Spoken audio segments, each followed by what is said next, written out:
السلام عليكم ورحمة الله تعالى وبركاته. أهلا بكم في هذا الفيديو. حنديروا مع بعض صلصة البولونيزي أو البولونيز راجو الإيطالية، صلصة اللحم الإيطالية المعروفة. قبل ما نبدو ما تنسوش تشتركوا في القناة، ونحب نشكر شركة ليبية، شركة شمال أفريقيا، اللي قدمت لي الأدوات من طناجر وطاوة وماكينة وكتل اللي استخدمتهم في هذا الفيديو باش طلع بشكل أفضل. المقادير المستخدمة في الوصفة حتناسب من كيلو إلى كيلو و200 جرام من اللحم المفروم. حنستعمل لحم مفروم مثلا خروف أو بقري عادي، هم يستخدموا في أنواع لحوم احنا ما نقدروش نستعملوها. راس بصل واحد. هذه الأدوات الطنجرة والطاوة والكتل هلبة حلوين. أول حاجة هنحضر الطماطم المقشر أو المعصور، فأخذت كيلو وربع من الطماطم، نغسلها ونشقها من الجهة من الخلف يعني بتاعها أو القاعدة على شكل إشارة زائد.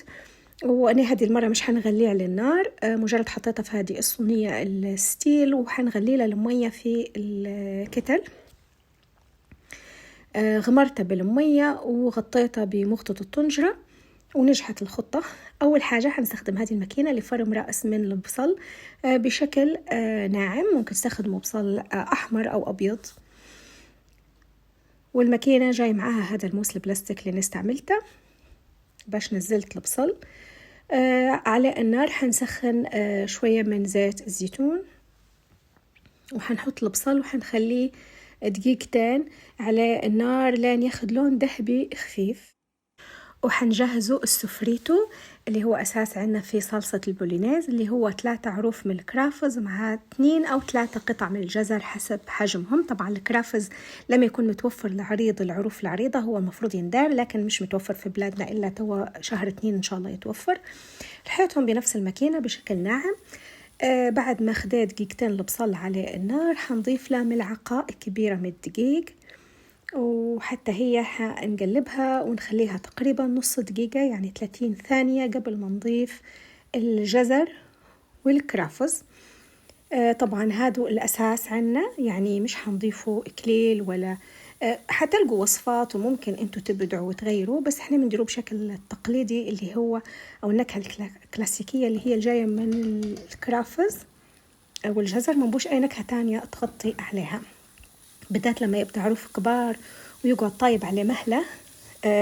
أن هذه أكلة تاخد وقت على النار، فحيعطي طعم أكثر. في هذه المرحلة عادة ينضاف عصير العنب. ضفت اللحم ونقلبه لين ياخد لون رصاصي. نضيف الملح والفلفل الأسود، الفلفل الأحمر حتى هو ما فيش يعني إضافة مني، ومعجون الطماطم، وحنخليهم 3-4 دقايق على النار. وحنرحي الطماطم الأخضر، شفتوا كيف تقشر لي بسهولة. حنرحيه.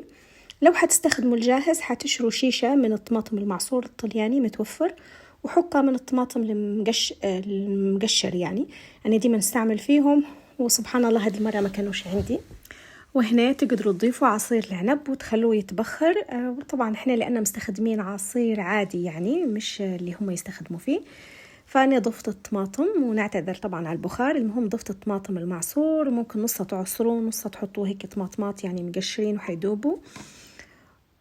وضفت بعدين العصير العنب، كوب من عصير العنب، وكل مرحلة يعني تخلوها هيك 3-4 دقايق. بعدين نضيفوا المية ونخلوها على مهلها الطيب ويدوب الكرافز. وبس أنا لأن هنا طبعا الجزر هو اللي فيه المشكلة، لأن الكرافز مش الصلب يعني. ضفت رشة من السكر لحموضة الطماطم، وزي ما قلت لكم ضفت كوبين مية. أنا حنخلي الصلصة 4 ساعات على النار، يعني حنضيف لتر مية، حنضيف مثلا نص لتر، وبعدين نشوفها ونزيد لين طبت لي على مهلها وتولي اللحم ناعم بشكل التقليدي. لو حابين انتوا تخلوها وقت اقل، بالذات احنا قصينا السفناري صغير والكرافز العريض معناش، فهنا بتحطوا مية اقل. هذا شكلها كان بعد يعني 4 ساعات على النار، واللحم بتاعي عندي ناعم. آخر شيء نضيف كوب من الحليب يكون كامل الدسم بيعطيها القوام الكريمي، ونسلقوا المكرونة. هذه السباجيتي طبعا الطليان قال لك حتى هم لا، يعني مفروض البولينيز تندار بالبينا، احنا نقولوا بينا، البيني او البابارديلي او التلياتيلي، وتخلوا سباجيتي اخر خيار ليكم، رغم هي يعني في المطاعم انشهرت بهذا ان ديما نطلبوا فيها نلقوا فيها سباجيتي. فانا قلت يلا نعجن مكرونه وندير البابارديلي بروحي، حنزلها لكم وصفة المكرونة في فيديو براحة. هنا سلقتها واخدت شوية من الصلصة اللي حضرناها، وسلقت البابارديلي اللي هي هيك تجي عريضة أعرض يعني من التلياتيلي بهلبة، عريضة هيك 1.5 تقريبا، لأنها فريش باستا فما تاخد نص دقيقة في السلق. وبعدين حطيتها في الطاوة مع شوية من الصلصة اللي حضرناها مع بعض، واخدت لها شوية من مية السلق هذه. طبعا بما أن الكمية بسيطة فحناخد شوية من مية السلق. وطبعا النار هنا مفتوحة هادي هلبة جدا لين الباستا تشرب الصوص بتاع البولينيز أو الراجو. بصراحة كانت حلوة هلبة بالبابارديلي فعلا، يعني كلامهم صح، أحلى. وبعدين في التقديم حطت لها رشة من البرمجان، زي ما قلت لكم أنا حطيت الفلفل هذا زيادة مني، استخدمت هذه الأداة باش تقص لي البرمجان، هي أصلا مخصوصة لجبن البرمجان، تقصها شرائح ودال بشرطة، وكانت هلبة رائعة. إن شاء الله يكون عجبكم الفيديو وعجبتكم الوصفة، وشكرا أنكم وصلتوا لهنا. نعتذر لأن صوتي تعبان.